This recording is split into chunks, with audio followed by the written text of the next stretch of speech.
Monsieur Génicot. Merci Monsieur le Président. Monsieur le Ministre, je voulais aborder la place de l'activité physique et sportive à l'école et des moyens budgétaires que vous y consacrez dans le projet de loi de finances 2018. La Fédération française de cardiologie nous alerte, en 40 ans, nos collégiens ont perdu 25% de leur capacité physique.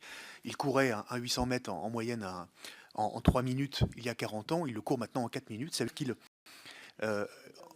en 3, oui, donc ça veut dire aujourd'hui qu'ils courent moins vite, avec des conséquences sur la santé en termes d'obésité, de surpoids, de maladies chroniques. Je pense que nous partageons la même conviction, celle que nous avions évoquée avec Pascal Le Guilhem dans notre rapport sur le sport et l'école, Monsieur le Ministre, c'est qu'une activité physique et sportive régulièrement pratiquée dès le plus jeune âge est la meilleure garantie qu'elle sera, cette bonne habitude sera poursuivie tout au long de la vie. Seriez-vous favorable, Monsieur le Ministre, à un grand plan d'aménagement des cours de récréation et des salles d'évolution dans les écoles pour favoriser les jeux mixtes et la motricité des élèves? Comment mieux faire respecter aujourd'hui les horaires obligatoires d'éducation physique et sportive dans le premier degré? En théorie, 3 heures, mais plus proche d'1h50 ou 2 heures réellement fait.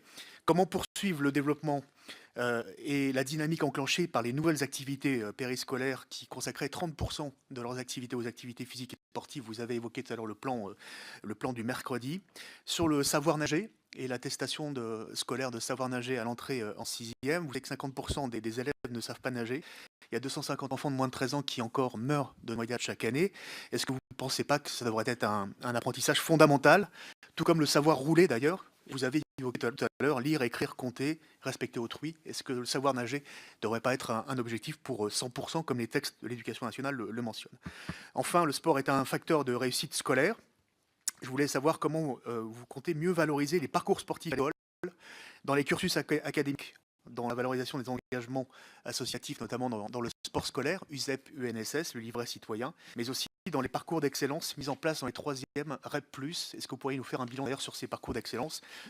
Quels seront les moyens accordés à l'EPS, en particulier les nouveaux postes d'enseignants?